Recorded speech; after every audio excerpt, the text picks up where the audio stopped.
Sa ibang balita, nasunog ang ilang bahay sa Gagalangin sa Tondo, Maynila. Nasawi ang isang senior citizen na bigong makalabas ang bahay.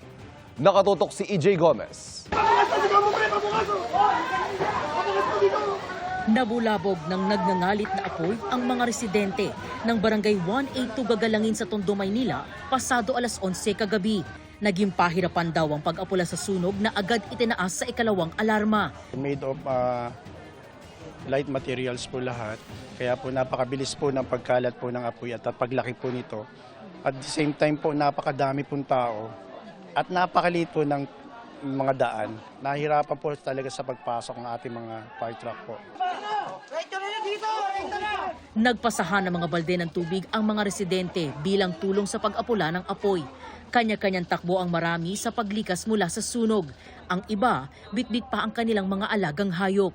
Wala na, hindi ka na makaka-forma dahil sa lakas ng usok, saka kwan. Natakot ako baka masuffocate kami. Wala na kami makita eh. Siyempre, masakit kasi wala na kaming bahay. Okay lang yung basta naligtas lang ang buhay namin, lahat ng taong nakatira sa amin. Ayon sa BFP, isang 64 anyos na babae ang nasawi sa sunog. Natutulog daw ang biktima ng sumiklabang sunog kaya't di nagawang lumikas.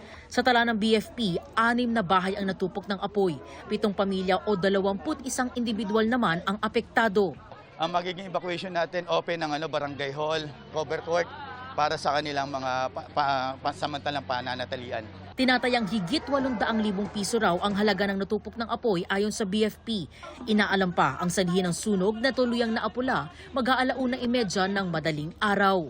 Para sa GMA Integrated News, EJ Gomez, nakatutok 24 oras.